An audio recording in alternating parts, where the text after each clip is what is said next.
Hello and welcome to the latest episode of the Online Warriors podcast. I am one of your three hosts, Illeagle86, joined as always by my good friends Nerdbomber and Techtic. And this is a very special episode because we are kicking things off today with a fourth guest in the house. Daniel Greenberg is joining us from George Mason University, where he teaches game design topics in the computer game design program, focusing on history and analysis. So we're hoping to have a great conversation with him today. Daniel, how you doing? Terrific. Thank you for having me on. It is our pleasure to have you. And yeah, looking forward to kind of diving into it. This is nominally a gaming podcast, I think. So we have a lot of questions, and I'm pretty sure you have a lot of answers. So to lead things off, can you tell our listeners a little bit about yourself and how you got your start in game design academia? Yeah, sure. So like most people in this sphere, obviously I have a history of playing these things growing up. Not to date myself, but the first two things I had in the house were a 2600 and a Commodore 64. So I've kind of been inundated this stuff from the get-go. What got me started in game design academia actually was, in addition to being a video game professor, I work as a programmer for the federal sector. I do a lot of work for, U.S. Postal Service, Department of Justice, Health and Human Services. And my degrees were originally in that sort of, I guess what you might call like serious programming sphere. But I found myself in the labs at George Mason. I would be doing my homework. I'd be making an operating system from scratch or something like intellectually stimulating, but also kind of like mind-numbingly boring. And I'd look over and there were the game design students. And they were making these beautiful, models and rigs, and they really knew what they were doing, but they get stuck in a programming question. I'd go over, I'd help them with it, go back to my homework. They get stuck again, I go over, help them, go back to my homework. And after a while, I was like, they have much better homework than I do. So I actually switched my major from a straight computer science degree to a computer science degree with a concentration in game design.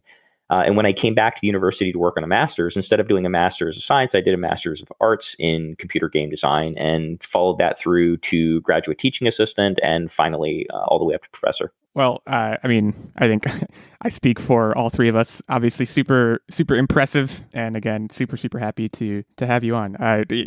I was at one point a part of the academic world myself, actually until very recently. So yeah, it can be a winding road.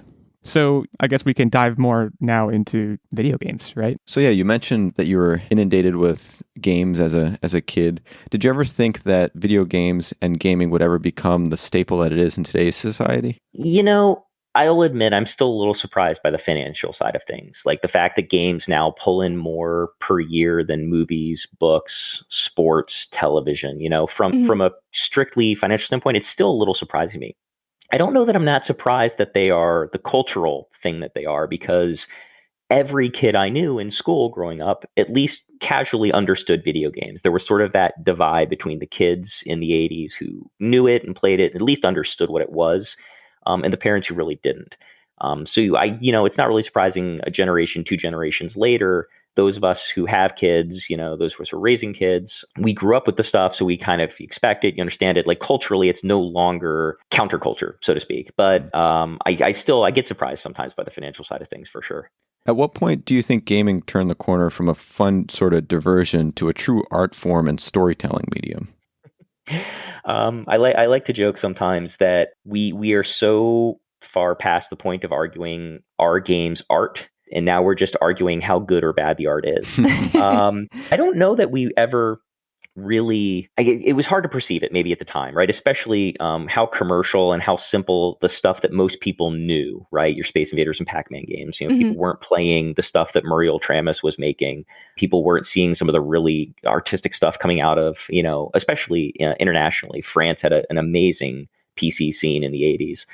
So it's not always visible, but it's always been art. I think arguably the medium doesn't become art simply because it's recognized as such. We, as people, come to the realization that this creative medium that we're developing is itself the art. And I think maybe you say turning the corner from game to art. I think it's more that the people making games now feel comfortable enough to start tackling things that they maybe felt pressure not to do in the past, or felt like the toolkit was insufficient to express what they wanted to say.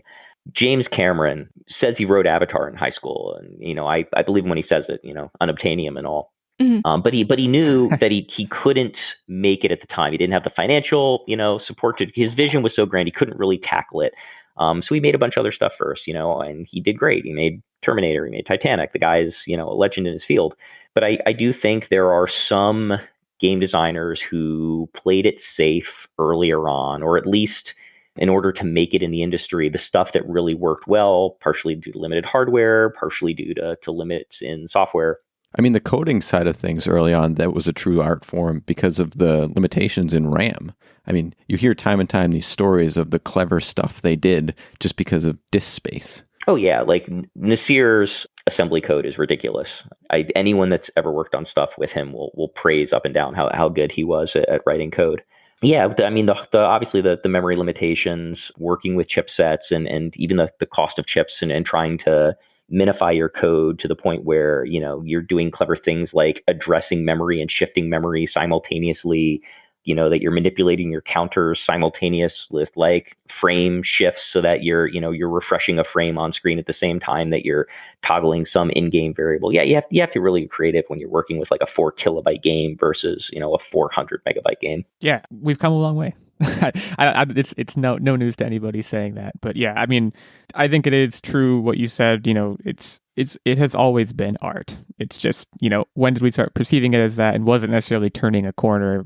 Maybe not so much. It's just maybe one day we all woke up and we're like, wow, these video games, now we have games that they're akin to movies. They're designed like movies. They want to be movies. They want very badly to be movies. Right. And no one would argue, obviously, that movies aren't art. So at this point, like you said, the conversation is over as far as...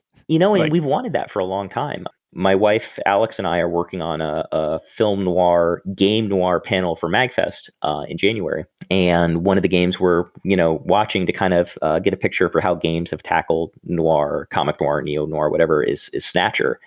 And Snatcher wants very badly to be a movie. Most things Hideo Kojima makes want very badly to be movies, but... Right. Yeah, I was actually going to bring him up. What was Death Stranding? Like the trailer for Death Stranding.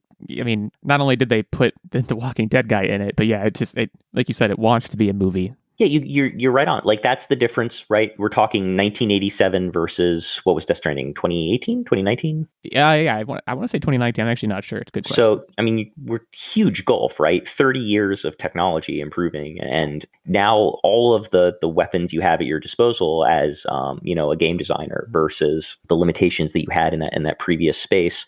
And the limitations will, necessity breeds the creativity there. You'll come up with some really clever ways to do things, but you're still kind of hamstrung, right? You have to the vision is compromised by what the medium will permit it to be. Now, when you have this sort of ridiculous freedom, the budget is the constraint, right? It's, do we have 5 years? Do we have, $100 million? What is the bandwidth that we have to do what we want to do, in a way that before it was, can I even get this to work in the system of choice? Well, and the other funny thing is, in a sense, we've come full circle now, where I think before, a movie would come out and the studio or something would go to some game designer and say, hey, we need a game that is based on E.T. and you have a certain amount of time. And obviously that particular example was a disaster. But now it's turning into the reverse, where a game comes out. And, admittedly, like 10 years later or something, television studios are saying we need a Halo TV show right now. Or HBO is saying we need a TV show based on The Last of Us, because games have attained that level of, story. It's no longer can we, it's should we. Right. And that's a fun subject for me, because that kind of gets into my thesis. I don't know if you're familiar with the concept of transmediation. Basically, can't say I am, no. Migrating something from one form to another. So the movie based on the book, the game based on the movie. It is when you take something from one art form and move it to another art form. And it's each has its own strengths and weaknesses, right? Books have this limitless creativity because your mind's responsible for filling in the audio visual cues for the descriptions you're reading. Mm-hmm. Movies can really wow you and impress you, but they're limited by, you must accept the provided audiovisual presentation as the story, right? Because in that case, the film decides what the characters look like, what the characters sound like. When you're playing an RPG, If the RPG has voiceovers, that's what the characters sound like. If the RPG just has text, your mind will fill in what those characters sound like. And so even within a single medium, design decisions will go a long way in kind of influencing that experience. And I think from a transmediative standpoint, it's exciting to see games tackled this way because interactivity, and this is something games academia has known for like a long time. Games are really, really good at getting your attention. They're not always great at doing something with it once they have it. So the interactivity of games makes them really, really appealing and really, really connecting. And the games that succeed in capturing people's imaginations, the ones that really have evocative narratives and the elements of play reinforce those narratives. How well do they do when they try to shift to a medium that no longer has that advantage, right?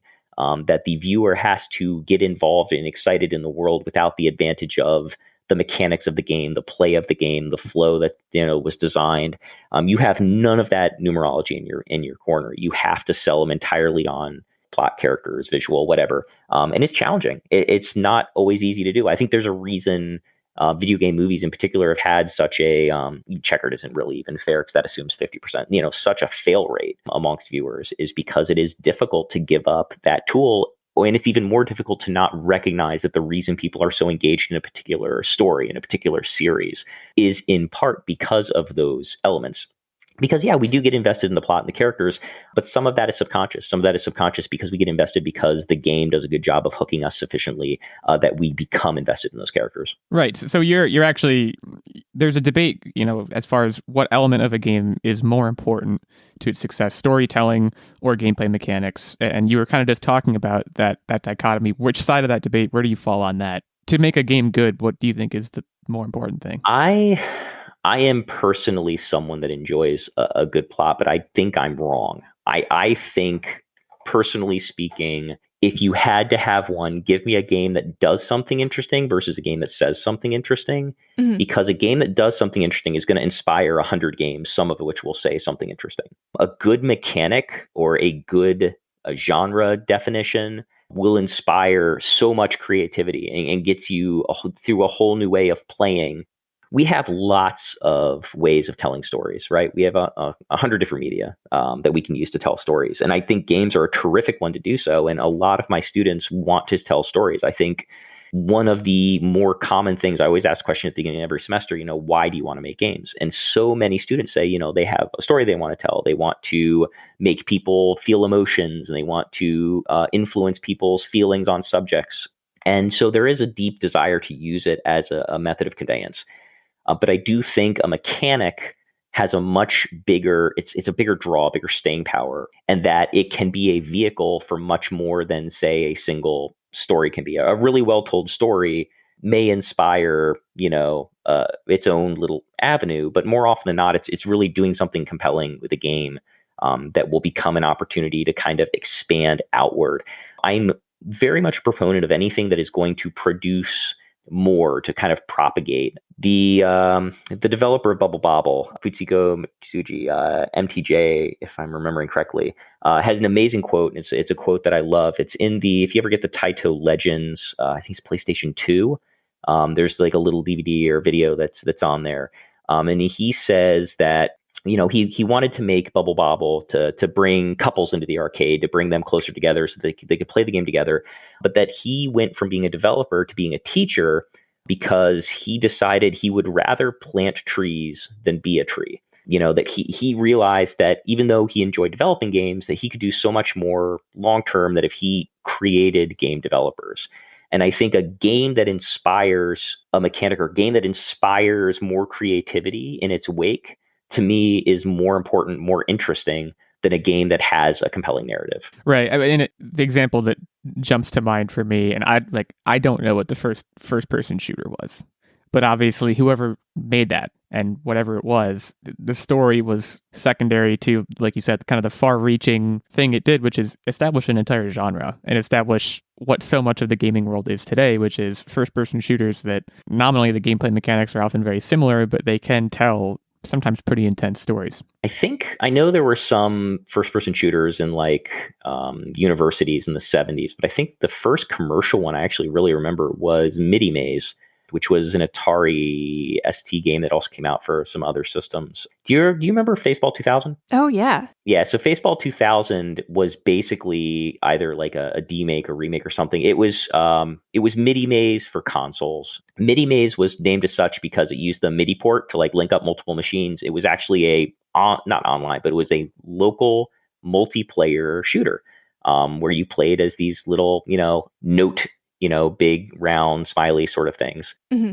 And because it used the MIDI port, that was kind of why they themed it that way. And that's, I think, when I think of first-person shooters, especially because they're like action-oriented, very commonly multiplayer is a big chunk of it, if not like the most famous, except for like your really narrative dive, like Wolfenstein, Doom type games. A lot of those first-person shooters, I think of them as multiplayer experiences. So MIDI Maze is usually the first one I go to. Yeah, even within that genre, there is a pretty broad spectrum of games that care about story, and then some games that are like, okay, we know that people aren't coming to these for story; they're coming to these for really solid first-person shooter gameplay mechanics. But I think of like Call of Duty, I feel like took a turn where their stories turned into blockbuster movies. Yeah, another example of game that want to be a movie. And another example, I guess you say, of games that know necessarily that that's not why they're there, or are, they're willing to back burner it. One of the most brilliant examples of that, one of my favorite examples of that, is Doom 2016. Right? Doom 2016 was so aware of how players may play it, that they may want to consume the plot, but that Doom guy by his design is so ruthlessly, efficiently violent just because of the way people play Doom, that you're capable of literally ripping the plot off the wall and smashing it if you want. Like, the game is designed to allow you to just, blow up cutscenes, that are in monitors, or kind of, just stampede your way through the game, almost completely devoid of the story if you want to, or, for players that want to consume it, they're welcome to, stay there and watch it. Well, I mean, amongst all of the different genres of games, regardless of the mechanics, I feel like there's always certain game design elements that are kind of the underpinnings of video games as a whole. And what do you think are the main game design elements that make up a really good game and make up some of the most memorable games that have really helped to like advance the medium forward? I think games, typically you have some sort of avatar or protagonist you're playing as, whether it's an ensemble thing like Final Fantasy VI or, an individualized game. You are taking on these roles, and these characters are defined by how they act, but also what you can do with them, right? Mario and Sonic. Mario is leaning backwards in a lot of his promo pictures. He's kind of going up. It's vertical. It's a very jump-based, methodical platforming. Sonic is leaning forward. He's got his arms out. It's a very horizontal, speed-oriented platforming. They're very similar games, but they play very, very differently, and they inspire different interests, different groups, different audiences. I think to be an effective game in your genre, or to really kind of sell what you're doing, it's a game that gets people sucked into the role. It is fun to set yourself aside for a little bit and be blah. There's exceptions to that, non-narrative games. I think of stuff from, as far back as Tetris to as recent as like Super Hexagon. Mm-hmm. Games that are very explicitly tight core experiences around one sort of mechanic that is a fun, almost addicting mechanic. Puzzle games, very, very common genre for that. But a lot of other genres, a lot of other games rely upon you enjoying the experience of being this other character. Even if you don't necessarily relate to them, you don't put the controller down and go, gosh, I wish I was Bubsy. But you do enjoy the experience because the verbs that have been defined for that character, the level design that they've put them in, that mesh of layout, your character's abilities, it all kind of flows nicely. One of the first games we did for the channel was the original Ninja Gaiden. Again, speaking of games that want to be movie, Tecmo Theater, having all those cutscenes and kind of the presentation of the game. Mm-hmm. But Ryu Hayabusa he's not easy to control, but once you understand how to do it, there's sort of a really elegant flow to the way that the level layout is and which ninjutsu abilities you can get, where you can get them. Richard did a bang-up job like mastering that game so he could actually beat it for the channel. And it's not easy, but what the game asks of you and how it is laid out, it is really well designed. And I think those are the games that people go back to, or people look at and they understand that, okay, the design choices that were made, the way the levels are laid out, the way the power-ups are set up, the way checkpoints are placed, what the character's allowed to do. Okay, I see why I'm not allowed to slide in this game, because that would invalidate, or it kind of ruins these puzzles or these levels. I like games that think about how far can your character jump? How wide do those pits need to be to make them?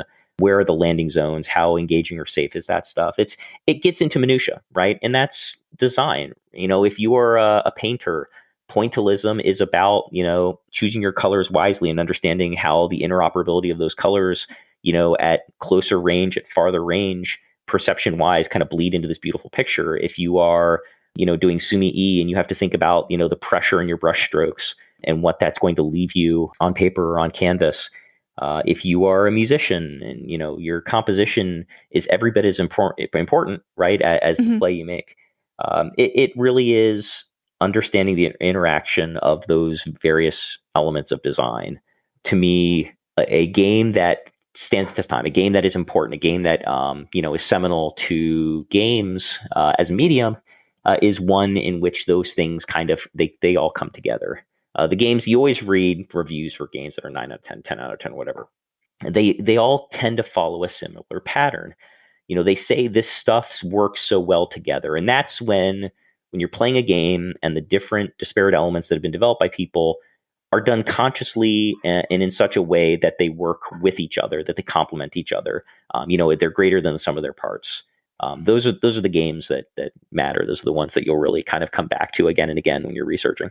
Yeah, and I mean, I think that definitely tracks too, because all of the games that really stand out to me as the ones that I kind of put in my top, 10 list of all time have that cohesive element where everything comes together to just paint that one beautiful gaming picture. Now, you mentioned a few times your channel, and you're the founder of Winterion Game Studios, and one of your projects is IONGAMING, where you play through retro games and then discuss kind of their ins and outs. How did you kind of decide to start that project, and how does that influence your academic teachings, and how does that draw influence from your teachings? So this is, I guess I'll show my age a little bit again here. When I was working on my master's degree, I got permission from the university. I said, I'd like to do a short video series explaining to students what is difficulty. What do we, when we're talking about parallax scrolling, what does that really mean? How is that implemented? How do we do things like transforms, rotations? What does the look like when you're doing matrix math for that sort of stuff? Just a really simple like introductory series. And they gave me the green light. So I bought a couple $1,000s worth of equipment. I got an Adobe subscription. I was all set up to do all this recording of video of games and like take that video and move it into After Effects and pause it and point to stuff and describe stuff. And then the administration came over my head and said, no, we're actually not going to give you credit for that after all. I'm sorry, but I had already broken all the equipment out. I'd already used the equipment. Like I was going to get pennies on the dollar if I tried to return this stuff. So it's like, I have an entire recording studio at home now. What am I going to do with it? And one of my friends goes, well, you could, this is 2015, I think, like early 2015. He goes, we could do Let's Plays because I think they're not as popular as they were on YouTube now, obviously. But back then, I think they were a little more so. We could do Let's Plays. And showing my age, I immediately turned to go, well, what's a Let's Play? So now we've been doing that for, I guess, 6 years now. It's our 5th season's kind of been scuttled pretty hard by COVID. Obviously, we've been separated most of the time. We've gotten minimal time to kind of all get together at the studio here. Mm-hmm. But the idea behind IONGAMING was to have a Let's Play channel where it was sort of a 2-dimensional look on games. What I mean by that is if you were interested in just Let's Plays, you could watch all like just the IONGAMING episodes. If you were interested in just academic panel lectures, you could watch all of our academic panel lectures because I'll go to, MagFest, Too Many Games, Retro World Expo, Gamer Grace out in Chicago. So we'll get invited, we'll do these talks either online or in person. And we've been doing that for years. So that's like one section of it. And then we try to, and we're a little behind on this. The idea was at the end of every Let's Play, we do a review episode. And the review episode talks about the game, why it matters, our experiences playing it. It's sort of like a 30-minute to an hour sort of to just put a bow on that individual Let's Play. Mm-hmm. Or if you're interested in a specific game or a genre game, you could just watch all of the, those. So like I want to watch the whole Secret of Mana series from first episode to last episode, and then the review, and then the bonus episodes and all the other content. So if you're interested in a game, you could get all the content for that game. If you're interested in a type of content, you could watch that kind of content for all the different games. So that was sort of the inspiration, was to do sort of a 2D style layout to the channel. I don't know that the videos are always reflective of my academic teaching style. The lecture panel videos certainly are. I plan out most of those. The ones that I spearhead are certainly designed the way I would design lecture topics. The panels that I've sat on with other people, I'd argue that my cadence and sort of the way I go about justifying things I talk on are, again, very similar to the academic teaching style. But the games themselves, when we sit and play the games, I'm not trying to do an academic lecture there. There, I'm trying to capture the experience of what it's like to be on the couch with friends playing that game. Because I think there is something to it. I think Let's Plays, besides being transformative, as in like each performance of a game, each person playing the game plays a little differently. You get a slightly different experience, the same way you would like actors, theater, stage. 100 different theater companies can all perform the Scottish play. They're going to get slightly different versions out of it. You're going to get slightly different performances, better, worse, whatever. I think there's something valuable to the experience of play for a game, because there is something transformative about watching a Let's Play and the tone, the tenor of like the attitude of the people playing it, the way they play the game, versus a long play where there's sort of this silent, methodical intent to a long play. And they're less transformative, arguably, I guess, both from a legal standpoint and also sort of the perceptive one. That I think the Let's Plays are valuable in that they add something you're not getting from just experiencing the game independently. Oh, yeah, absolutely. I mean, getting in someone else's perspective, like you said, everybody experiences a game differently. And I think that's because, as we were talking about before, especially in a lot of the games where there's things open to interpretation, your brain fills in some of the blanks. So seeing someone else's interpretation of those blanks adds a little bit something to that game experience. One of the things that your channel focuses on, you guys do a lot of retro games. So as a big fan of retro games, what would you say are some must-play classics that you think everybody should play at least once? So we mentioned Howard Scott Warshaw got a very brief mention earlier about E.T. Play E.T., but play with the instruction manual. I think there is something very valuable in seeing E.T. from the perspective of the challenge of making that game and the time frame it was made and the limitations of the system and the complexity of the game as written out in the instruction manual, and at least knowing what it is you need to do, and then try to play it. Because I have so many students who come in and say, I'm so excited to learn about video games. I hope you don't make us play E.T. That's the worst game ever made. Ha ha ha ha. And it's, I don't really think it is. I don't even think it's the worst game on its own system. I think if I really dug through the 2600 library, I could probably find plenty of games that are worse than E.T. Mm-hmm. Maybe not as frustrating to play blindly, to walk in and play without knowing what you're doing, without reading on what you're doing. The expectation is a little different there. I mean, remember, this is the era that if you wanted to fire up a PC game, it would tell you, what is the fifth word on page 26, right, for their copy protection. There's just an expectation in that era that you're reading the material that comes with these titles, whether it's for copy protection purposes or understanding the game. Yeah, I think players today, like, it's so different because now you get a game, especially I'm thinking like console games and even obviously PC games, now they're all digital. You don't get that manual with games anymore, but that used to be a staple. Like any game that you got, I remember back in the day opening a new game, and the first thing I would do before I would even pop the disc in, I would break out the manual and I would just read it cover to cover. And I feel like that's kind of lost in translation these days, especially when you go back and look at those older games, because nobody knows to do that anymore. It's unreal. It's gotten so bad. It's not only are there no menus in the boxes. You open up the box, there's no menu. You put in the game, okay. I go to the help screen, and this is, I don't know which NHL this is. This might be, 1920 or something. You go to the help screen, and when you click help, it's just a single line of text on the page that says, go to ea.com/NHL for help. Mm-hmm. Like, that's their help menu. They don't tell you anything about the game beyond, all right, just go to the website. Yeah, no, it's crazy. It's almost numbing how there's just this assumption, right, that the consumer knows how to absorb the product in a way that they never would have assumed 30 years ago. And it's honestly kind of crazy when you think about when I tried to introduce my parents to games, especially like my dad always played games, but my mom is kind of dabbling a little bit now. And the things that we take for granted as people who have been immersed in the gaming culture for so long, like we just know there are certain things, like you put a controller in front of me and you put a game in and I kind of know how to move around without even having to read any instructions, but not everybody is going to have that insight and experience. So it's very wild to me that the help options in games these days are very limited. Yeah, well, I've experienced, which also, by the way, I never thought E.T. was going to be the answer to this question. So props, I guess, for surprising me. Yeah, I am one of the people I've never played it, but I've heard so often that it's the worst game of all time. I've seen people play it. It looks like an Atari game. Philosopher, don't believe the hype. Right. But yeah, I've experienced this too, and I don't know if you guys have, but I used to play this game for the Nintendo 64 called Jet Force Gemini, which was one of the first shooters I ever played, and was obsessed with this game. I mean, poured so many hours into it. And then, I don't know, it had to be 4 or 5 years ago at this point, but obviously many years after I put that game down. And I'd played many shooters since with, Xbox 360 controllers and PlayStation controllers, all of that.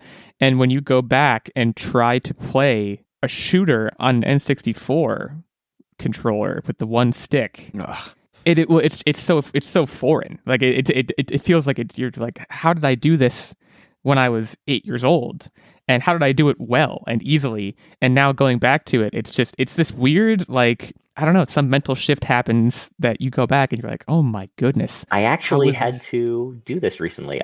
This is a segue, and apologies for the plug, but I'm a writer and editor on a certain N64 guidebook that's coming out probably next year. And we split up the work. I had to play Hexen amongst other games for the book. And yeah, it is funny going back to those early Silicon graphics, the single analog, the bizarre N64 controller, and how foreign it looks when you first grab it. And then 6 months into working on the book, just how natural it felt again. And there's this bizarre learning curve to that particular accessory that just makes it, it's such a unique system. It was a really fun one to go back and to write on again and to sort of investigate, because it's such a weird, border straddling, not entirely sure what it wants to be system. It's the controller is like just so bizarre. It's like Lovecraftian. There's three. You have two hands, right? But there's three places at which to hold the controller. It's just like, when I look back at that controller now, I'm like, that doesn't make any sense. And you do, establish, like you said, if you go back to it, I'm sure if I went back now and I played it for a while, it would feel more natural, but there's still going to be a one section of the controller that you have to just move your hands all over the place to even use. It's yeah, and most games just don't expect you to, right? Most games are going to use either the D-pad or the analog stick, or they're going to use the analog stick for play and the D-pad for like minor things like menu options or something. Yeah, macros or something. So speaking of plugs, I'm going to give you another opportunity potentially. Since Winterion holds a studio title, are there any games that you have developed or that you're currently developing? I mean, we want to. I made Winterion Game Studios originally in 2010. I've owned the company for over a decade, and it was originally designed because I did plan on making games, originally board games, before we moved on to digital stuff. This is before I decided to switch my major. Oh, interesting. I was actually considering making tabletop games. For 10 years, I was a high school dropout. And when I dropped out of high school, I got a job at a local game store. And the owners of the game store, who are still like family to this day, they're the godparents of my son. They were wonderful, and they're like, if you're going to keep working here, we think you should go to school. Why don't we get you into community college? You're too smart to be a high school dropout. Like 4 days into working that game store, I got hired on as the janitor. And 4 days into working there, the owner saw me. They had a LAN cafe set up at the store. And he saw me at one of the machines, and I had opened up the registry editor and was doing some hex editing because I think I wanted to get X-Wing versus TIE Fighter working, and there was this known bug with that particular version of X-Wing versus TIE Fighter, and I think I was just changing some D-word values or something to get the game to run correctly. And of course, the screen just looks like gibberish when he comes up there, and he's like, "Well, if you're doing this stuff, why are you my janitor?" So we came to an agreement where I'd be a janitor for a couple hours, and then I would do their website. And then when I was done working on their website for the day, I would go to campus and I would take my classes or whatever. They kind of got me back on that path, to which I'm eternally grateful. But it also created a love for games for me, the tabletop medium especially, because we sold them. It was the store with every type of game was the tagline. They sold everything from Warhammer miniatures to comic books, board games, collectible card games, RPG stuff, historical war games, the gamut. It was kind of a mecca for gaming. We would have Games Workshop employees would come from the UK over to the US, and they would come to our store to show investors an example of what it's like for their third-party stores. It was a wonderful place to work. What's your favorite board game? I'm a board game aficionado myself, and I did not know that you were. What's your favorite? I know it's on the spot question. That wasn't one you could prepare for, and there's a billion games, but one that I am usually excited to break out on any given opportunity. I've enjoyed recently Sagrada. which is a 4-player I board love game. Sagrada. Building, right? Stained glass. Splendor is always fun to play. Although I find playing Splendor without the patrons at the top is a little more interesting to me. I don't know, they're a little broken. What else? It is always fun I have a group of friends that we like to play more complicated board games. Sometimes we'll fire up Battlestar Galactica. Yep, played that one once. I'm not a huge fan of the series necessarily, but the game is really wonderfully designed. Older stuff, I don't mind going back and playing terrible things like Life and Monopoly or... Yeah. There's a character to those that, like it's, I don't know, Monopoly frustrates me to no end, but there's nothing like Monopoly. It's why it has that staying power. Yeah, Monopoly is actually, I think, the most recent game we played for the channel. I got the pleasure of finally, after, I should have done it a decade sooner, I got to write an article for retroware.com. And I love John D. and Lance and the guys that stood that up all those years ago. And I consider a lot of those retroware people friends. And I did an article on a guy who was a doctor out in Winfield, Kansas, Don Philip Gibson. And he was, he delivered kids. He was a church organist. To him, making games was an afterthought, but he could not afford the software you would need in a doctor's office to keep track of patients. So he wanted to teach himself to program. And he taught himself to program by making Monopoly, because Monopoly has very well understood rules. It's fun, to him anyway.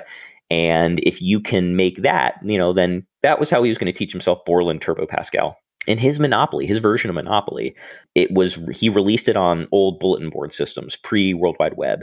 And it was so popular, thousands and thousands of people were downloading it. It was getting spread to all sorts of... It was just to listen to the dice rattle noise. Right, that dice rattle noise. You know exactly the version I'm talking about, right?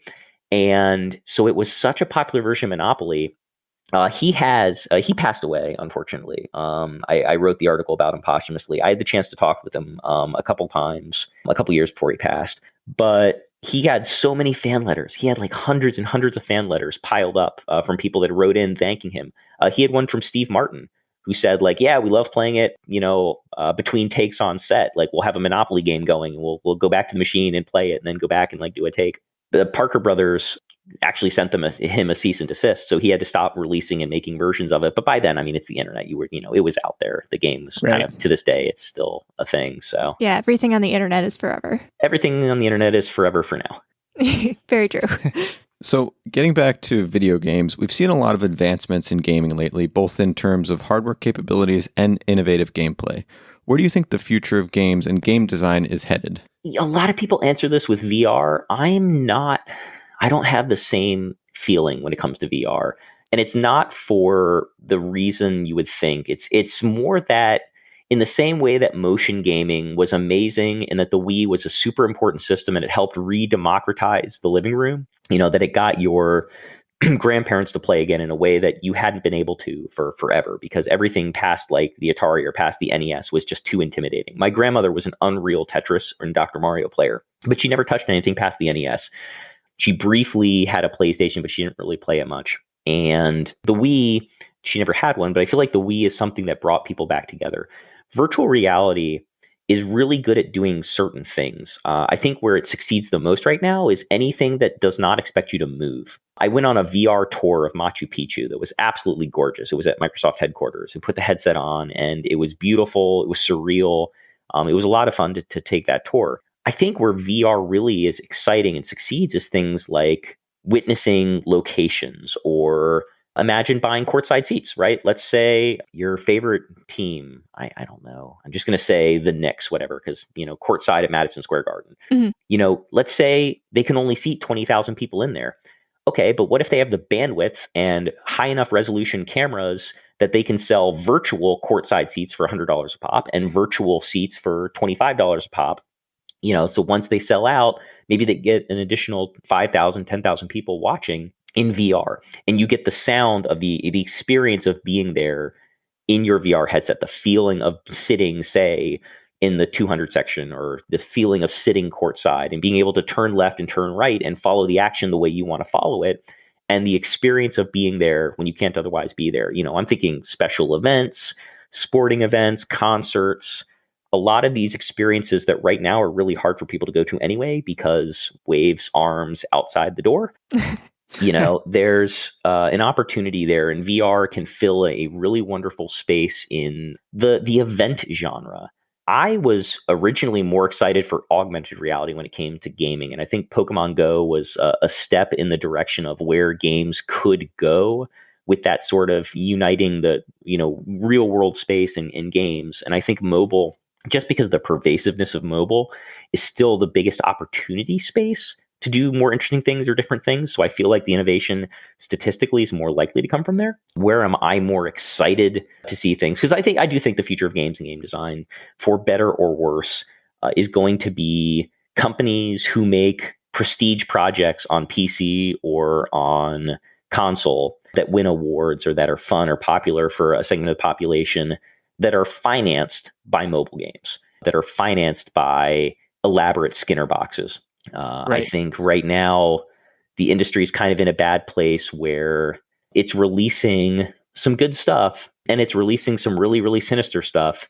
And unfortunately, the sinister stuff is paying for everything else. Best Buy would have gone out of business 10 years ago if not for cell phones. Like every department in Best Buy is eating itself, like taking a loss, except for Best Buy Mobile. Best Buy Mobile is floating Best Buy at this point.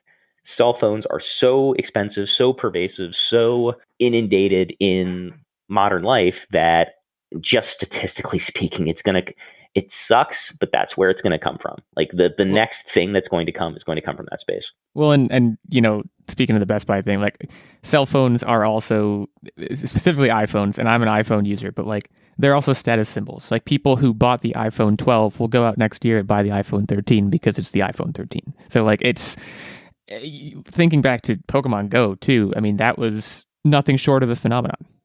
I'll never forget the summer that Pokemon Go came out because we achieved world peace that summer. It was the calm before the storm. It was the single thing, like everybody was doing it. Like I was one of the only people on Earth. I'm not a Pokemon fan, so I was one of the only people on Earth, I felt like, who wasn't just walking around at night. You're not alone. I saw it happening on campus, but I am just a little outside that generation. So the original Pokemon came out, North America, 97, 98? Something like that, yeah. Right? And so, okay, whatever it was, I think I remember right around that time that it came out and I was interested in, I want to say, Final Fantasy Tactics. And I just compared the two experiences. And one, as good as it might have been, portrayed itself so childishly, right? It was a Saturday morning cartoon. It was it was something that really looked like it appealed to kids. And I was just slightly too old to want to do it. And I feel like if I'd been 2 years younger, 3 years younger, I would have been 100% on board. Well, even, I mean, the main character, like the whole story in the game was you turned 10 years old and you could go out in the world. And I feel like if you were skewing older, even having that be like the kind of beginning of the story for the game, you would have been like, oh, I'm a little bit too old for this. It's true. How a game sells itself is so, he's still 10. Well, we're all 10 in some way, shape, or form. Pokemon's interesting that way because the two of the three hosts here are still huge Pokemon fans. They've theoretically, you would outgrow it at some point, right? But it doesn't work that way with Pokemon. Nobody Clearly ever really outgrows there's a reason nostalgia is such a powerful tool. Like no one ever really outgrows the things they love when they're kids. There are times in your life where you put it on the shelf and there's time in your life where you dust it. And honestly, I mean, I think we're positioned in today's day and age. Probably in previous generations, it was always like, oh, you hit a certain age and you had to shelve the childish stuff and you were kind of looked down upon and you needed to grow up. But I feel like we're in a very unique position in today's society where that kind of stuff is not frowned upon anymore. Like it's acceptable to continue to enjoy the things you enjoy and not feel bad about it. And I feel like that's kind of helped Pokemon's longevity. And especially in our case, like I have no qualms about playing the game and pretending like I'm 10 years old going on a mission again. Well, and it's also, I think Daniel said much earlier in the interview that like gaming culture is not counterculture anymore. And I think that like feeds into being a nerd is cool now. Like that's why we have this podcast, to some extent. Yeah, the right? losers because play sports. Nerd culture is now. I like sports too, though. Nerd culture is now like mainstream culture, and so I think that also feeds into what you're describing. Yeah, if I had my way, I would still be playing hockey twice a week. Okay. Well, let's talk about root beer. So you identify as a root beer expert on your Twitter. Is there a story behind that? I think it's a short one. Do you know the Epic of Gilgamesh? Yeah. The name rings a faint So bell. the very end of Gilgamesh, like Gilgamesh is, check me out, I am the greatest human of all time. Now I want to be a god. And so he goes to the island of gods, and there's an old dude on the island of gods, and he's like, hey, Gilgamesh, you want to be god? Cool. First thing you have to do is stay awake for a week. If you can stay awake for a week, we'll go from there. Gilgamesh passes out a few days later and is like, well, I guess I have to settle for being the greatest human ever. Sails off the island, the end. Kind of anticlimactic, admittedly. I don't think it would have focus grouped well. Fast forward to the early 1990s, a young Daniel Greenberg and his friends acquire Secret of Mana and a multi-tap. At the same time, we have these things. Barks Root Beer is making its debut as being the Coca-Cola company has purchased Barks Root Beer. I'm instantly hooked. It's got caffeine. It's marketed as, Barks has bite. So there I am, young, with my best friends, summer break at our house in the middle of the woods, middle of nowhere. All you can do is just play around the house or play video games. And every day we'd play, and every night we would wait for the parents to go to sleep. When they were asleep, we would sneak downstairs, fire up Secret of Mana with the multi-tap, and play it straight to dawn, sneak back upstairs, quote unquote, go back to sleep. We kept doing this for days and days until we started acting kind of loopy. And I think my stepdad caught on and was like, oh my God, you guys are going to kill yourself. Go to bed. But I do think, and I'd have to, I don't know, maybe when I die and whatever afterlife awaits me, they'll let me go back and check the tape to see if I did or not. I think we outlasted Gilgamesh. I'm not positive we went to a week, because I've read studies that say if you actually stay up like a week straight, you start to have like some serious hallucinations and other problems, and it does like permanent damage. And I'd like to think that I'm not that addled. So I don't know that we necessarily stayed up a week, but I know we stayed up definitely longer than Gilgamesh did. And thanks to Barks Root Beer. Yeah. And so, root beer is one of those things that I kind of attached to and I enjoyed, and I've enjoyed drinking for decades. Some of it is I enjoy when people like things and people study things and people get into things. You have cicerones for beer. You have sommeliers for wine. You don't really have a cool word for a root beer expert. So I kind of have to go with the verbose version of it. Also, I don't drink. Just speaking on like a personal level, I have had multiple family members go through like very challenging experiences with alcohol. So I know like I've got a genetic disposition to it. So I try to avoid it. I'm also not a fan of drinking it. So, you kind of had to, what's my parallel? What's the drink that I'm going to get invested in and learn more about and study? And there's something so quintessentially American about root beer. Its history first being sold in the 1876 centennial in Philadelphia by Charles Hires. And 100 years later, in 1976, sassafras, the FDA determines that that's carcinogenic and you can't use it anymore. And all of the different brands that have come and gone, and root beer's place in drinks as sort of this, granddaddy of pops or sodas, depending on where you live. And, how it's been perceived over the years. It's just something I enjoy. By the way, the term for a root beer aficionado should be a sassafrasian, in my opinion. It's not bad. We can workshop it. It's not bad. It's a good start. So what's your favorite brand of root beer right now on this day? So if I just have to go to the store and grab something, it's still a Barks. And this is one of the key things about root beer is one of the first kind of diversions branches that root beer has is it's either trying to be sweet or it's trying to be spicy. A sweet root beer is something that's going to lean on like honey, vanilla, mint. These are your A and W's. Delicious, but it's a dessert root beer. Mm-hmm. Barks goes the other direction. It has a spice blend. The caffeine helps a little bit. The carbonation helps a little bit, but it's trying to be a spicy root beer. I was on another podcast. I'm going to plug somebody else's podcast here. PD's Power Hour. She and I talked about root beer for a long time, and we had a couple root beers because her show is all about different drinks. I think we had Maine Root, which is definitely sort of like a spicy root beer, and Hank's, which is very much like drinking a cookie. And root beer can vary so wildly in that respect. I'm curious your opinion of Dr. Pepper. Just as I like Dr. Pepper. I think Dr. Pepper is perfectly good. I will find myself on a regular basis. I have a basement fridge, and we call the basement fridge Bessie. The Bessie has been named as such because when I was a kid, we always had extra milk in the basement fridge. That's why it got named Bessie, right? You go down to Bessie and get some milk. However, as I took over more and more of the buying decisions as I became an adult, as it became my own house and my own Bessie in the basement. It became an opportunity to basically have a soda machine in the house. I go down there and there's like a dozen different things. It's very common for me to have root beer, Dr. Pepper, some cola, some cherry cola, just a variety of options.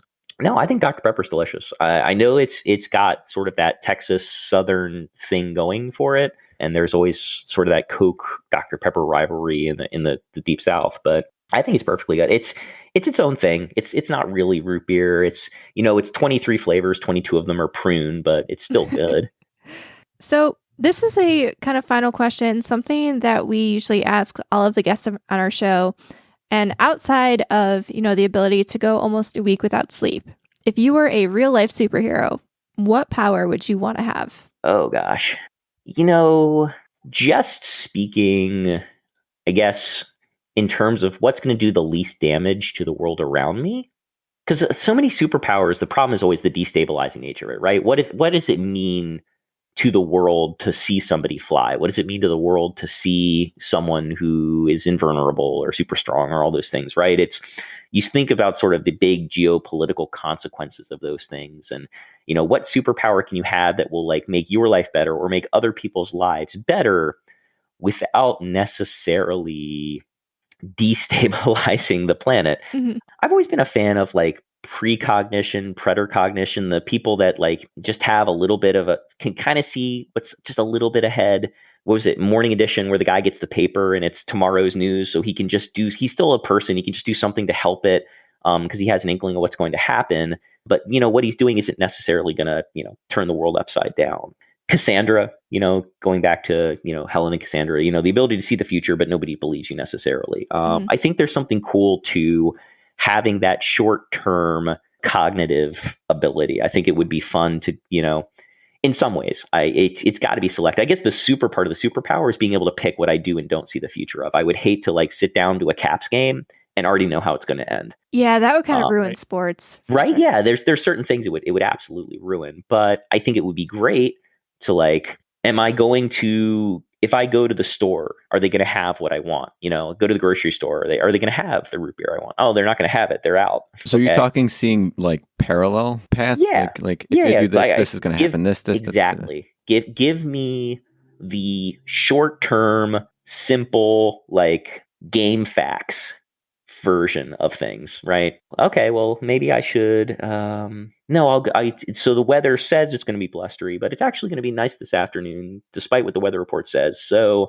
I'm going to plan to take a walk this afternoon. You'll be a very quick millionaire with your, if I pick this circle, then this is going to happen. I mean, it could. Yeah, I guess there's always the risk of the corruption that comes from future sight, right? I would like to think my better angels would take, hold there, but you never know. But then you'll donate it to charity. That's what they all tell themselves.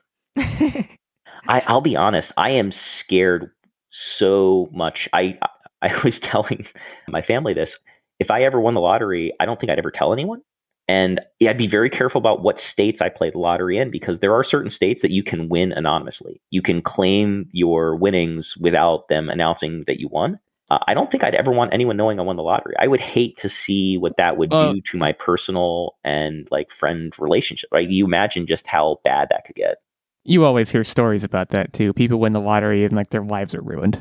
And yeah, I think the part of me that, wants/needs money is like, no way. If I won the lottery, everything would be good. But like, there's just so many documented cases of that yeah, I'm inclined to agree with you that winning anonymously is almost certainly better. I just don't know how my favorite hobbies would make me go broke or something, just because I don't know how you blow all your money in sweatpants and Netflix. It's not you. It's not you. It's everyone else.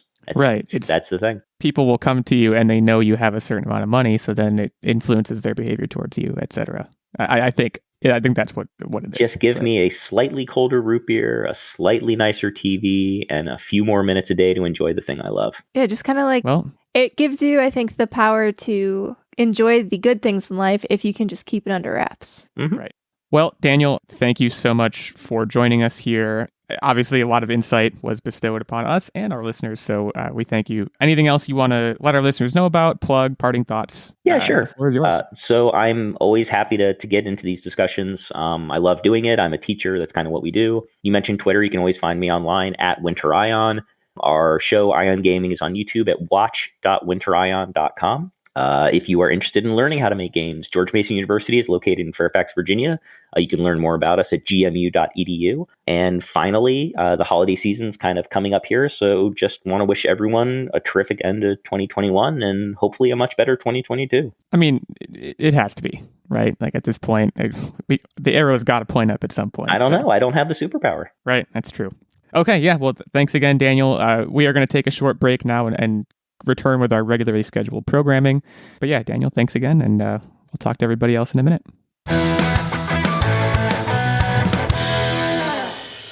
Okay, we are back. Thanks again to Daniel Greenberg for sitting down and chatting with us for a while. And we now return you to your regularly scheduled online warrior-ing.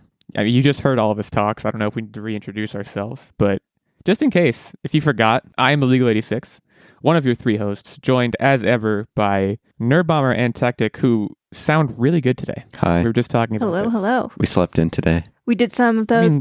What are those like voice actor things that they do to warm up? Like That. Well, yeah, there's all kinds of stuff. Having been a chorus boy myself, vocal fries, there's all kinds of things you can do. But you guys did all of them because you sound rich and deep and just good. Yeah, that was good. That was good too, even though it was a little weird. It sounded right. So we have, post-interview, we have our usual slate of news topics to get into. We're going to be talking about Splinter Cell today, and we are also going to be talking about TikTok. So with TikTok stuff, maybe I guess, are we skewing? Look, we're all millennials, but is that Gen Z? Is that Zennial? Are Gen Z and Zennial the same thing? We can call them TikToks to make it all right with the world again. I think you're right, though. I think it is like Gen Z oriented, which we are not, but sometimes we pretend we are. Might even be Gen Alpha. That's a thing? Yeah, it's after Z. Yeah, it is. I thought Zennial, where is Zennial? And what is a Zennial? It's a youth millennial. I thought, isn't Zennial Gen X/millennial? Isn't it like that weird bridge point between the two generations? I might be wrong. No, it's a youth millennial. It's between Z and millennial. It's kind of that overlap. Yeah. Why would you bring X into this? Jeez. Between Gen X and millennials, there's just a dead zone. It's just they don't call those people anything. Yeah. Do you think TikTok the brand is like upset with TikTok becoming popular? No, but I bet Kesha is. And I'm actually really disappointed that TikTok has never used Kesha's song as like an advertising gimmick at all. Maybe they did back in the day, but they definitely haven't lately. And they should have. Because it's literally, it's the same spelling.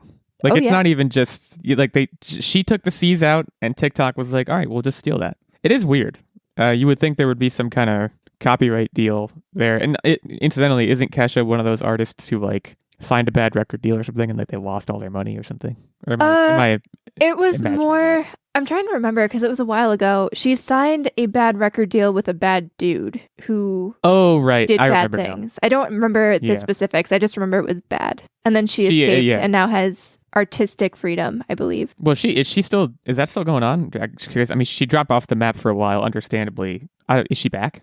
She's been back, for a couple of years. I think she released a new album without any ties to that producer or whoever she was working with. Well, why don't we talk about TikTok? Why don't we lead off with this topic? Because this is interesting to me, even though I am a millennial. I think we all are to some extent on TikTok. Now, I don't have a TikTok, but like my fiance sends me TikToks all the time. You guys both send me TikToks pretty frequently.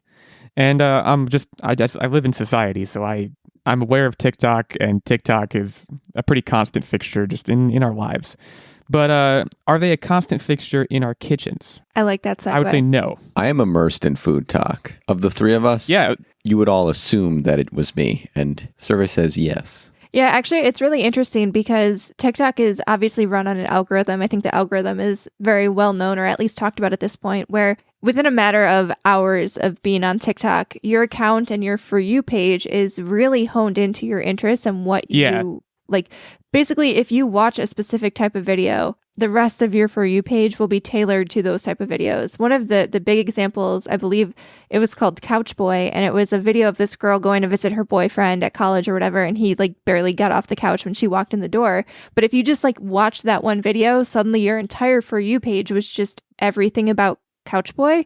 And so that happened to me. Couches. Like I didn't even like the video, but like then my entire feed was videos about it. And meanwhile, Techtic's over there still watching like baking and cooking videos and had no idea what I was even talking about. Which, incidentally, we talked about TikTok maybe being mad. Techtic, are you mad at TikTok? I mean, another sound alike there. I have a lawsuit in progress. We're gonna get him. We're gonna get him. It's on. Which means we're probably not allowed to talk about it. # this is a joke. Right, yeah. I've mentioned the Online Warriors legal team before on the podcast. It's not real, guys. We don't have one. If we screw up legally, it's the ball game. It's over for us. So, I don't know. Keep your fingers crossed. Technic, I would guess, and I think you said, like, most of the listeners, I'm sure, would guess that you're the food talk guy. So okay, the article itself, we're going to finally get to the piece of news here. TikTok is opening restaurants. But they're like takeout only restaurants. Delivery only, I should say. Delivery only TikTok kitchen branded restaurants across the United States starting next year. Because, food talk is a big deal on TikTok. Now, I don't watch a lot of food. I've watched like a handful of food talk videos. Are you familiar with this baked feta TikTok? Yeah, it's like a air fried. I just called you TikTok. They air fry the pasta to make like a crunchy snack, basically. It sounds like a very big deal. I mean, there's a number of examples given in this article. Smash burger, corn ribs, what is a corn rib? Like, I just don't even know what that is. And then, yeah, pasta chips, I think, is actually what you were just talking about. Baked feta pasta. I think it sounds more like just like a baked ziti, but there's feta in it, which, again, sounds really good. So this is a pretty cool thing. What I did not realize, and kind of a bit of an offshoot, but actually just yesterday, I saw my brother, and he was eating Mr. Beast burger. Did you guys know about Mr. Beast burger? Yeah, because it's a mediocre burger, honestly. Okay, yeah, I wouldn't know. I didn't try any of it. I like saw it, but I didn't really inspect it. But that's, I guess, kind of a similar thing. There's this kind of, sounds like umbrella company, Virtual Dining Concepts, which is a very futuristic name for a company. Founded in 2018, has a number of notable people involved in it. Mr. Beast, I just mentioned, Guy Fieri, Steve Harvey, Mariah Carey, Tyga. They have a partnership with Barstool Sports, and they do these delivery only. They're called ghost restaurants, which is also a very cool thing. I don't know. I mean, I don't use like Grubhub very much. I'm not like a big Grubhubber or a DoorDasher or anything, but that's mostly because you hear so many bad things about both of those companies. Like, and you hear that like the drivers are, when you tip, isn't it such that like when you tip DoorDash, like the drivers don't actually get it or something weird happens.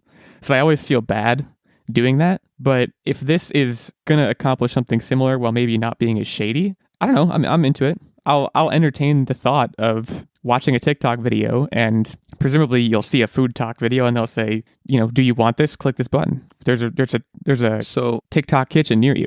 Here's my stance on it. And this might be just because I'm merely a passionate person in the kitchen. When I see all these food TikTok trends, what I think of is it's people encouraging people that you can have super delicious, easy things that you can make in the kitchen and do yourself. And that's sort of what I always felt that it was intended to be for. And now you add this option, and it kind of ruins it for me. I don't really like it. It's supposed to be these fun, easy tricks. The pasta chips, for example, are like the easiest thing in the world to make. Just like do it. Stop ordering stuff, folks. Okay, so hear me out though. I suck at cooking, and the only reason we eat a well-balanced meal in this house is because you're very good at cooking. So for me, part of the reason why every time you send me a cooking TikTok, you send me them, and I'm just like, this looks like something I would never do in my life. Looks delicious, would never do this. You don't suck at cooking. You don't feel like cooking. There's a difference. No, I suck when it comes to doing things that are unique and off script, that aren't very simple. Like, yeah, I can put things in the oven if I have easy directions to follow and I don't have to like monitor things. Right, but that's what TikTok is. No, but it's giving you a script to follow. No, half the things on TikTok though, it's just like, oh, and monitor this for like 10 to 15 minutes. No, I need to like put it in the oven for 10 minutes and not look at it and know it's going to come out okay. If I have to do any sort of monitoring, that's where it all goes to crap. I disagree. It shows you very clearly. It says, set the air fryer to this temperature for this long, bing, bang, boom, done. Well, All I'm saying though is like, and sometimes with these recipes and stuff that people have on TikTok, like especially since we're only 2 people, or I imagine if you're living alone, buying the ingredients for one person to eat a dish, like that's just not, no one wants to do that. It's very difficult. If you look at like statistics that I'm sure exist, and I'm just talking on my ass and making these up, but I'm sure like single people aren't going to buy all of the ingredients to make a really nice, like home cooked, unique meal. You know what I mean?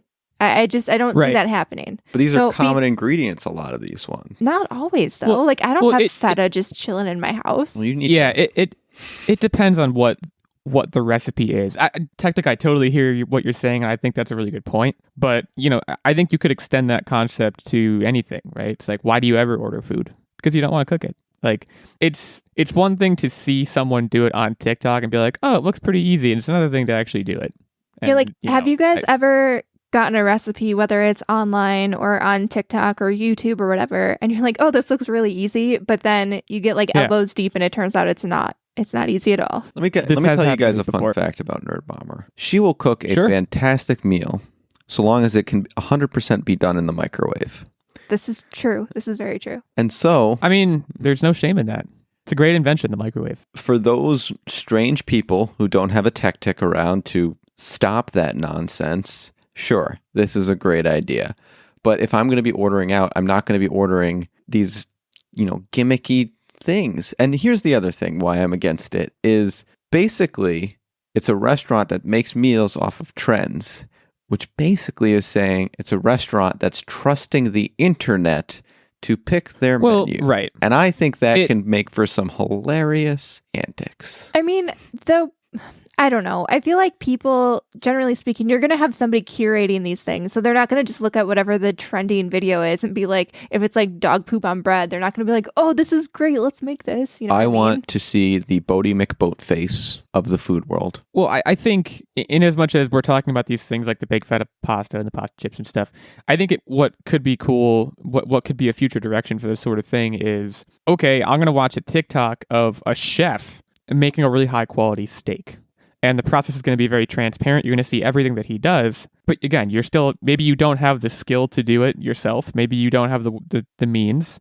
So you order it. Like it is one thing to talk about like, oh, you throw pasta in the air fryer and it turns into chips. Like you're right. That's pretty straightforward.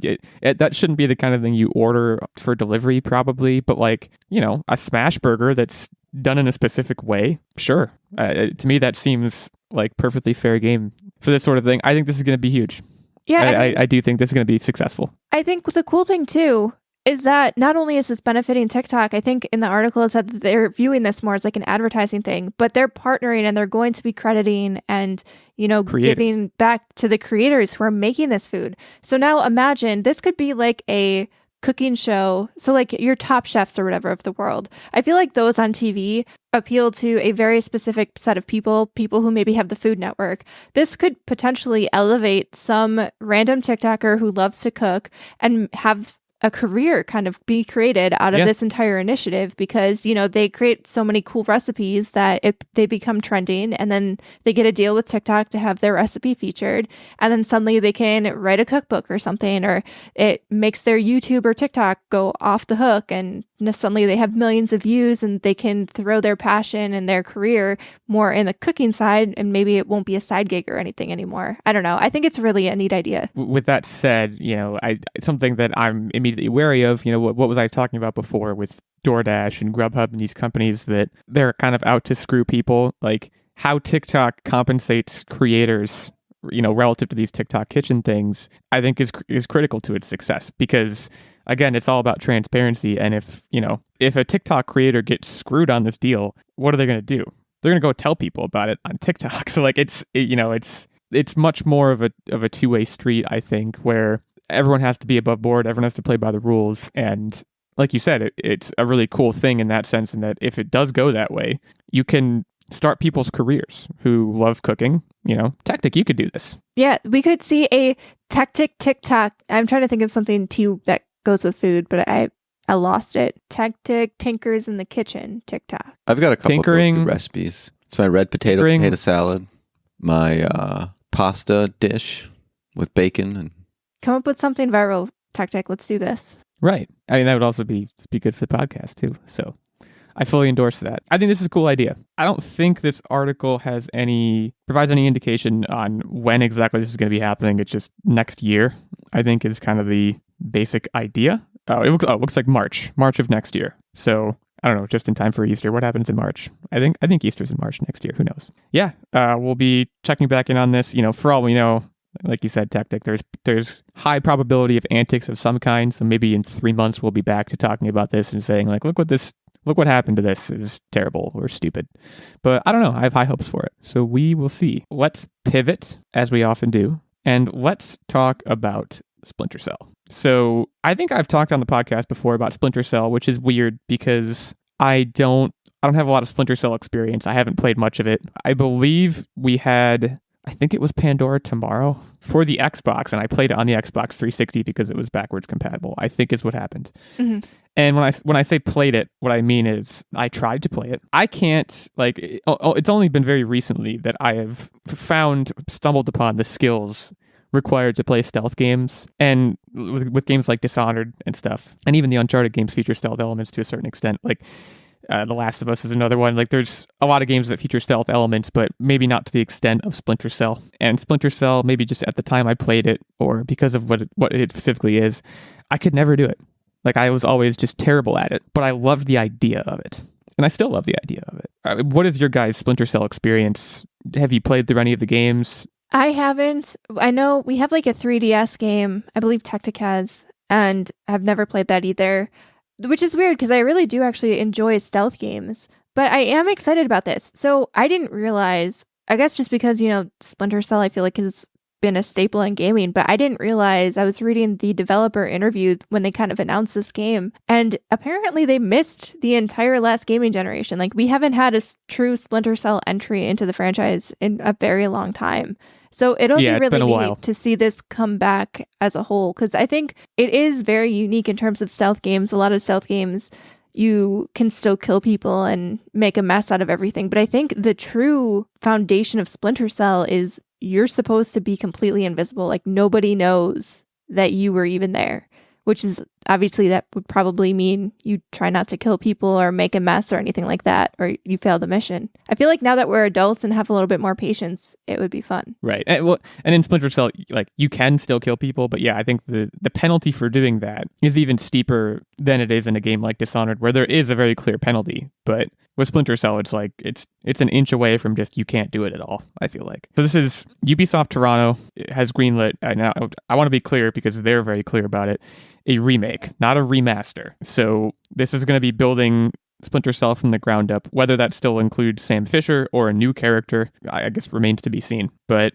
again, I'm invested in this, if only because I think, since I played the last one that I played, I may have gained the skill set to actually play these games successfully.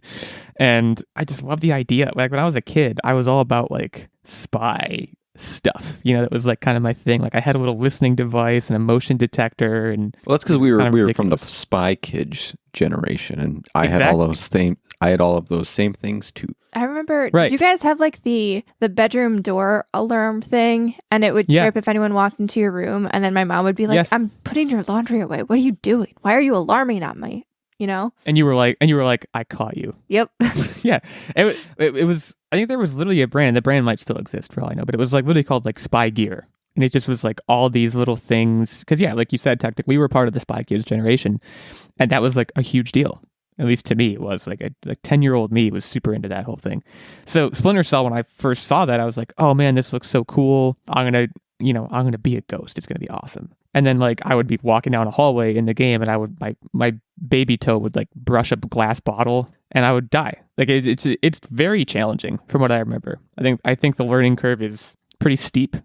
So I'd be curious to see if the barrier to entry is lower for this remake, and also, just how they go about. Like I said, do they recycle characters, or do they just start from the ground up? I think from what the developers were saying, because Ubisoft posted a little interview with them, they were saying that one of the things, like they were using like the future of stealth or whatever as like their guiding compass, but it's basically going to be a ground up remake. It's not so much a remaster. So they're basically trying to take the original games, keep the spirit of them, but drag the entire thing into the 21st century / next gen console.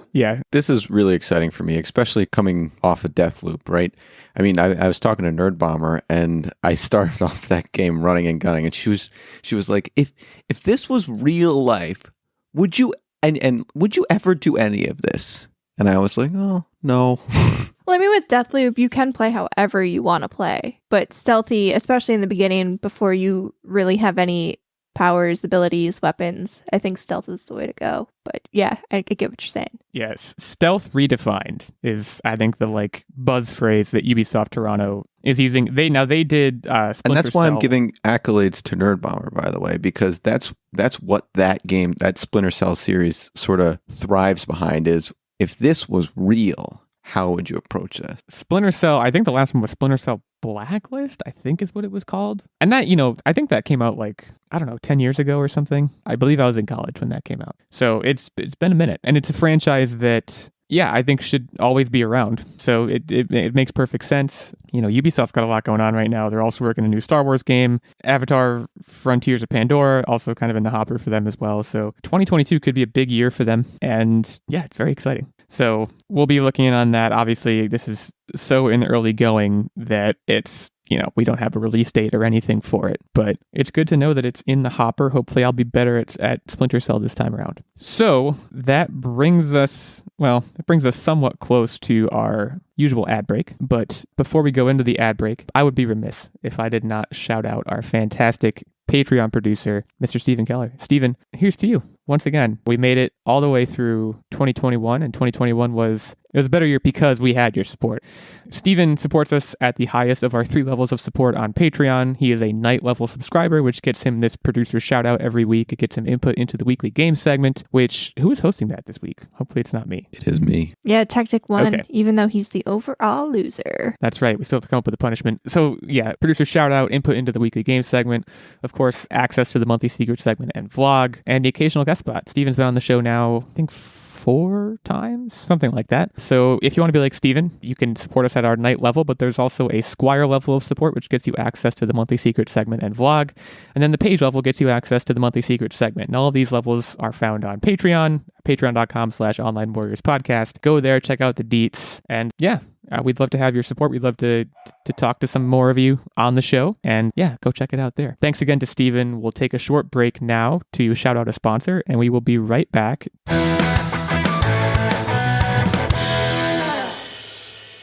We are knee deep in the holiday season. Of course, it's going to be Christmas in, a few days now.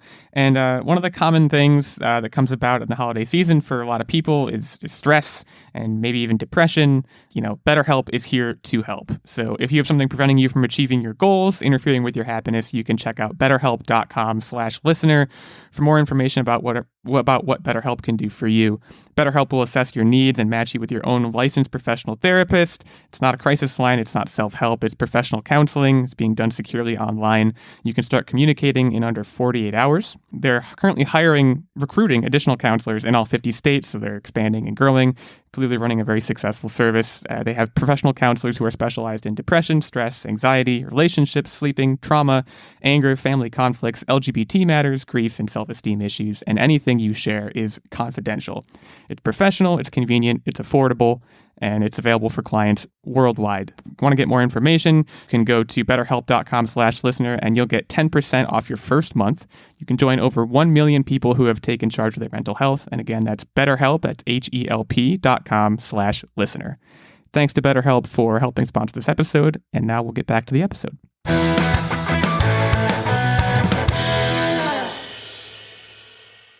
Okay, welcome back. We are going to cut now to what we have been up to. It is time for What Are You Up To Wednesday, where we talk about what we've been up to. I know Nerdbomber is very excited. Look, sometimes you get a Discord message from Nerdbomber and her excitement is just pouring out. I don't even know how to describe it. It's just, you can feel so much exuberance. And so I know she's been chomping at the bit to talk about this. So Nerdbomber, why don't you go ahead and lead us off here? Well, anytime I send a message that says I ducking love something, we know I didn't mean ducking. She did say that. And it auto-corrected, so I'm sure that's a good tip-off that I'm really excited about something. But Ron's gone wrong. So this is an animated, it was like a Fox 20th Century movie, but Disney bought them. So it premiered this weekend. It was in movie theaters, I think back in either August or October. And it didn't get a lot of fanfare. You know, the trailer kind of quietly came out, and then I didn't really see anything about this movie until this weekend when I got the notification that it was on Disney Plus and HBO Max. It is heckin' adorable, guys. So the premise of the movie is that, you know, there's this kid, he's in middle school and he doesn't have a lot of friends. You know, I would say he has no friends. He has kids that he knew from elementary school, but basically no friends that he talks to day in and day out. And there is this new device that is reminiscent of a smartphone, but it's this little personal robot that will follow kids around. It lets them communicate with each other. They can play games with each other. It helps them find friends. And the entire point of this robot was that it's supposed to help kids make connections and find friends. Well, the main character, you know, his family isn't as well off, so they can't afford to get him one. So he feels even more ostracized. Then his birthday comes around and his dad and grandma buy one kind of in a dark alley, and it's a broken robot. And so this broken robot, who is named Ron, hence the title Ron's Gone Wrong, can't connect to the internet, can't do any of the things that the other kids' robots can do. And initially, you know, the main character is very upset because, you know, his robot... This sounds sad. Well, his No, there's a moral to the story. Can't connect to other kids, and it's kind of like weird and acts strange. But then he starts to realize that, you know, just because he can't connect to the internet or anything and be connected doesn't mean that he can't have fun. So he starts to teach this robot how to be his friend, because the robot's product tagline is best friend out of the box. So this robot has AI and starts to learn about him, and they become actual friends.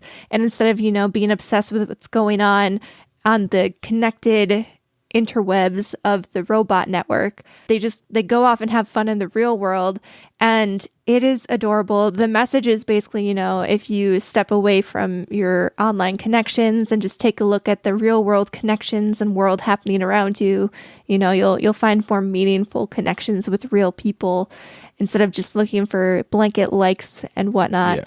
But Ron is so cute, and I loved it. This is such a great movie. I don't know if I had high expectations, but it was just adorable. I freaking You say the loved it. lesson was that you should try to make real meaningful connections and not the superficial connections online. I mean, not that online connections are superficial, but they were kind of comparing it to, you know, just trying to get, you know, anonymous likes and that don't mean anything, I think the real connection, the real story of this movie was you should always buy your technology from dark alleys. Always. I mean, you can't sell short online connection. I mean, Nerdbomber, I don't know if anyone told you, our podcast is called Online Warriors. Well, no, it's not so much. I think the message wasn't that you can't have real connections with people online, but more so just like the superficial looking for likes that don't mean anything. It's more about making connections with people and friends and not just looking for the number and quantity of likes, but more so the quality of the connection, I guess is the proper way to phrase the lesson, in my opinion. Well, so where can this be streamed? Because I need to know where to not watch it, because you suggested it to me, so I can never watch it. It is on HBO watch Max and Disney Plus, so you have options. Well, there you go. So is this you might have mentioned, is this a Pixar No, property? it's a Fox. Am I going to cry? You might cry. I was a little emotional at some points. There was a emotional roller coaster. I was upset. Like I said, it just sounds sad to me, but it wasn't. Like, it kind of is, but then it's not. Like, it's a feel-good movie at the end of the day. Right, it's the good kind of sad. It's like, it sounds like Pixar. I know you said it's not, but cool. Anything else to update us on? I started reading the boys' comic books, and I don't know. I'm not digging it. That's really all I have to say. It's not as good as the show, and meh. Still haven't gotten around to watching the show. I know that's a thing, but I don't know. I'm a busy guy. You'll see when I go. In fact, why don't I go? I'm not that busy, but I did see West Side Story, the new one. And I want to give a PSA to people. And some would argue this is a spoiler, but West Side Story, I did not know this going in. I was literally going into, I have not seen the original. I haven't read the play or whatever. I have a vague sense of the music, but going in, I was with some people and I was like, so what is the deal with this? And someone said, it's basically Romeo and Juliet. And I was like, oh, okay, so just it's going to be a love story that's different than Romeo and Juliet. I'll see what it's about. No, they ripped off Shakespeare. Like, I want to like kind of stump for Shakespeare here. I feel like he got a raw deal. In no way do I associate the like West Side Story with Romeo and Juliet, but it's just a ripoff of Romeo and Juliet. And I want people to know that. Aren't a lot of movies ripoffs of Romeo and Juliet, though? Like, Shakespeare has been ripped off so many times. The Lion King is a Shakespeare ripoff. Sure, but that's like, it's a little bit more subtle. Like, this is literally just like, they were like, we're just literally going to do Romeo and Juliet. Like, that's basically what it is. I just thought that was very interesting. It was a good movie. It was like, it's very visually interesting. It's Steven Spielberg, so you're going to get a high quality product. The music is honestly fascinating. If you're a musical person, it's not like, I had just recently watched Dear Evan Hansen, which I think I talked about last week. And the music of Dear Evan Hansen is great, but it's predictable and it's musical music. So it follows certain beats that you can just if you've seen any musicals, you have a sense of what it's doing. West Side Story is not that way at all. Like, you'll think the music is going one way and it will go a completely different direction. I think just for kind of the shock value in that, but it makes it very watchable. So I thought that was pretty good. Other than that, still playing Spider-Man Miles Morales. I think I told the two of you, I had my first PS5 scare when I was playing Spider-Man. I literally just started playing Spider-Man Miles Morales, was really getting into it. I'd been playing for like a half an hour, and the power in my house went out. So, and I was it all okay? Talk about on the podcast, everything was fine. But didn't we talk about on the podcast where, like, when the PS5 first came out, there was like this thing with power outages where like, or did it happen to you or something? When it happened, I was like, oh gosh, did I break my PS5 by like playing it and then the power went out? It was a big thing. I'm not sure about the PS5, but it was a big thing with the PlayStation 4, where every time the power went out, it gave you that scary warning screen when you turned it back on. That was like, don't do that again. You're gonna brick your console. But not the PS5 in that voice or anything. It gave a very similar warning when I turned it back on. It's like, it was like, you idiot. And I was like I did it. Like, they're like, you can't turn it off that way, stupid. Like, don't unplug it. Just turn the power off. Like, it's a very it's like scary and harsh, the messaging. But everything was fine. Everything's good. Loving the PS5. I don't know. There's not much more, like, kind of like what you were saying about the boys comic. I don't have any more to say about it. It's great. I'm enjoying that. I'm not going to be playing for a little while. I'm fully in Christmas mode. I'm actually going to be spending a few days. I'm recording from my parents' house. So if you hear a different quality in the air, because that's where I am. I'm not in my usual place. So Christmas is coming up. More holiday stuff to come. Techtic. Let's talk holiday stuff. What's been going on in your life, Christmas-wise? So, as you guys know from all of my random plugs to my tinkering with Techtics, there's a lot of things that I say, hey, get excited for this, and either you'll never see it in my content or it'll take a very long time to come to fruition. And that's because, honestly, the most exciting part about any of my little side projects is the learning phase. I love learning something new. I love understanding and teaching myself why it works that way and what the science behind that is and how the electronics are performing my task. And it really, really excites me. And so something that I've been super excited about lately is, how do drones work? How can I make a drone autonomous and things like that, or have it take pictures and what have you? And so Nerdbomber actually let me open up a early Christmas present. Well, it was more so he was like, I might buy this book, or look, I found this really great instructional. And I was like, shoot, it's under the tree. And so she bought me that exact book. And the book's called Build Your Own Drone Manual by Alex Elliott. And so far, so good. It gives a really nice history of drones, when the first ones were created. Then it goes into part selection and calculating your thrust for your weight and things like that. And it's really well written, and I'm just enjoying reading through it, because ultimately, maybe you guys will see a how to build your own drone video. And I'm going to say maybe, because who knows what I'm going to move on to next, because I love learning things. I'm excited about this book. I'm excited to learn about drones, and we'll see where it takes me. So that's what I'm working on. Keep us updated, or don't if you stop doing it. I don't know. I don't want to make promises on your behalf, because it sounds like you're going out of your way to avoid making promises. I think that's smart. Very cool. Very cool. Early Christmas presents are always fun. I haven't gotten any early Christmas presents. I have to give you guys your Christmas presents. We got to figure out how we're doing that. Yeah, 'Cause, we have you your know, Christmas presents too. Fun life fact, being what we're it is. friends Drone outside of drop this 'em. podcast, and we give each other Christmas gifts. That is a fun fact. Yeah, but people might think, I guess you don't think about it. People might think that when we cut the mics, like we just hate each other or just like are indifferent towards each other. It doesn't really work that way. I don't know if maybe that adds to your enjoyment of the podcast, or maybe it detracts from it. Maybe you want podcasts where there's like a frosty undercurrent. You're not really going to get that here. So you might need to look elsewhere. We're only frosty during the winter, but And occasionally, if there's any frost to be had, it's during the game segment. Segue, Techtic. I think you're hosting this week. You are the ultimate loser of the year. So Nerdbomber and I kind of just competing for, I don't know, for kicks, whatever you want to call it. But I know you're very excited about the topic today. I don't know what it is as usual. So I'll turn the floor over to you. Take it away. So based on the level of oozing excitement, I'm surprised you haven't guessed the topic. It's drone trivia. woo! Well, look at that. I feel ill-positioned to win. Oh, My trust losing me, streak I may know continue. nothing. So this is gonna be great. All right, so we're going to roll right into it. So a drone We're is both actually immediately hedging. Will you fly right into it instead of rolling? aircraft can roll, pitch, and yaw. So my first statement was perfectly fine. I just hope he doesn't drone on. You know what I mean? Do I have a bedumtus? No, wait. There it is. Pretty cool.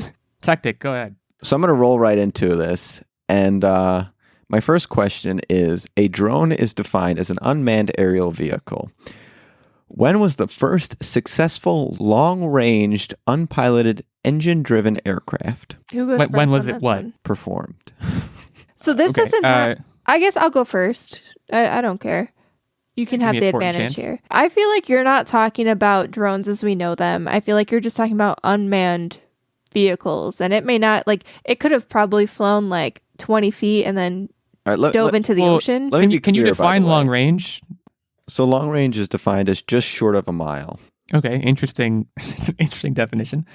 But it's longer than 20 feet. Okay, so Nerdbomber, you said you were going to go first? And by the way, as far as what a drone is defined as, it is not a quadcopter. Yeah, Everyone I know. calling these things drones, if quadcopters are RC, like radio control, mean- they're not drones. They're remote control. A drone is Right. autopilot, like it can fly on Fucking its the own. Predator drones. Yeah. Right?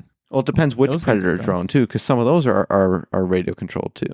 I feel like this was probably prior to the World Wars because I feel like there were unmanned things then.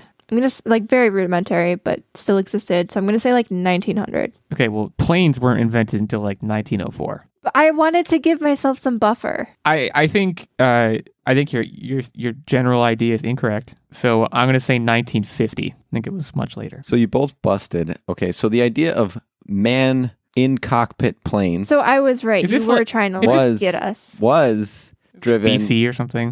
from the Wright brothers. They were the first, able to be on there. But catapult launched aircraft that just puttered along on their own and just kind of balanced on their own came before that. And the first successful one was by Samuel P. Langley, his Aerodome number 6 in 1896.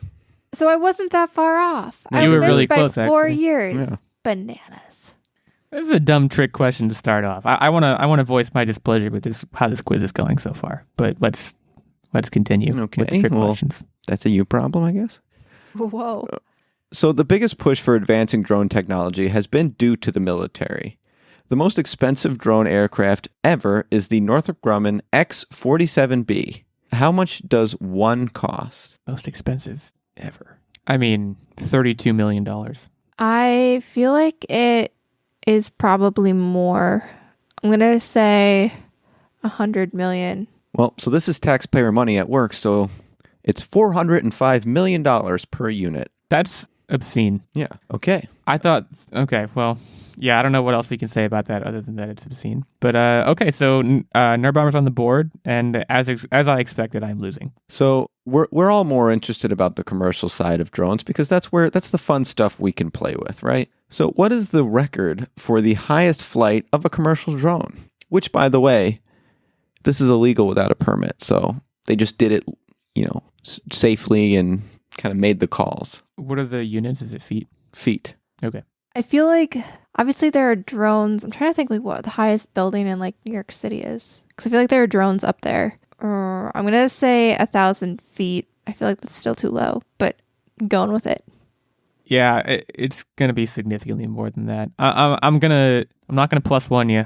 I'm gonna say 3,000 feet. So the 3,000 feet was the good way to go. The current record is 11,000 feet by the DJI Phantom 2 drone. That's what I'm talking about. So it's tied up. 2 questions to go. Do I have this correct? Yes. Let's do this. So the fastest commercial drone on the market is the DRL Racer X drone. What is its top recorded speed? These things can move. It's 105 miles an hour. It's definitely more than that. I'm going to plus one you because I can. I'm going to say 106. Nerdbomber takes it. It is 179.78 miles per hour. That plus one is garbage. I But get one I a game, accept. so do you. I accept the outcome. Okay, well, now it's question 5, and now you go first, so guess what's about to happen? Don't bust. So the current record for longest drone flight time is the Skyfront drone due to it having a hybrid gas and electric power system. How long was its flight? I feel like it's still not that long. Can you tell me if this is in minutes or hours? It's in hours. Okay. I'm going to give it 2 hours. Okay, so I'm not going to plus one you because I have respect for you, and I respect games. 4 hours. I'm sure it's much more than both of these answers. 4 hours. It is much more indeed. It's 13 hours, 3 minutes, and 57 seconds. This thing was flying for a while. So we got ourselves a bit of a tie game. It's a bit of a tie. Okay, so are we doing a text-in tiebreaker? Sure. And the question is, so in 13 hours, 3 minutes, and 57 seconds, how far did they fly it? It's a great tiebreaker question, if I may. How long did you say it was 13 again? hours. Yeah. 13 hours and how many minutes? 13 hours, 3 minutes, and 57 seconds. Okay. I'm in. I'm also in. I hate both of you because you both busted. Okay. I thought my answer was low. All right. Well, you want to tell us the answer and then give us another question? It was 205 miles. Okay, I busted by a lot. I don't know if you did too, Nerdbomber, but I was Yeah. well over that. I said 1,300. I'll give you some insight. For whatever reason, I was like, okay, well, it's lower than the fastest one. So I gave it 100 miles per hour and then times 13 hours.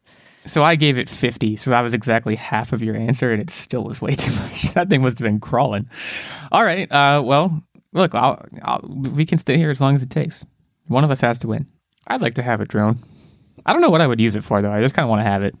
Just fly it around up there, and whatever happens. So the Axis Vidius is the world's smallest quadcopter drone. What is its square dimensions in inches? And this is a text in. Sure. Do you want square inches? One width. I'm saying it is a square. What is the width in inches? I got you. Okay. I have my answer in. So do I. Neither of you busted. Wow. Its width is 1.5 inches. Are you kidding me? And so Illeagle got it right on the nose. Shoot. I nailed it exactly. That's what I'm talking about, baby. This thing weighs 0.55 pounds, by the way. For reference, mine was 0.75 inches. I thought it was going to be a little small boy. Little baby boy. Boy, I guess I almost busted then. But I hate didn't. to see this which thing takes against me... a gust of wind. Yeah, right. Probably not intended for those. It might be an indoor drone. I moved to 18 and 5, and there is one more quiz in the year. Nerdbomber sits at 13 and 12, and Techtic at 11 and 11. So once again, yeah, Techtic, you will be doing the bad thing. I think we still don't know what it is yet. We'll have to figure that out offline. We'll make sure it's embarrassing. Don't even worry about it. But in the meantime, we thank you for joining us. We want to thank Daniel Greenberg again for being with us. You can go check out Ion Gaming. I think I thought of a thing, but I don't want to put myself up to it. Okay, that's very ominous. Yeah, we'll have to tag up about that. I think Nerdbomber and I collectively could be more devious than you could be to yourself, but maybe I'm wrong. I don't know. Thanks again to Daniel Greenberg, and thanks to all the listeners. Thanks to anyone who leaves us a review on Apple Podcasts. You can check us out on Twitter at OnlineWarriors1, at OWIllegale86, at OWTechtic, and at OWNerdbomber. Talk to us about anything we talked about on the show today. Daniel also mentioned his Twitter handle earlier in the episode. You can reach out to him as well. We will see you next week for the final episode of 2021. And in the meantime, get out there and go, when you go to the grocery store, well, no, they don't do that anymore because of COVID. I was going to say, find someone who's giving out free samples. Also, we might have done that one already. Tell Santa if you believe. You know what? Tell Santa. Leave him, when you leave the cookies and milk out for Santa on Christmas Eve, do like a PS. Listen to the Online Warriors podcast. Online Warriors podcast. Yeah, that's maybe the best suggestion yet. It's also very holiday appropriate. So, yeah, we'll see you next week. Thanks for stopping by.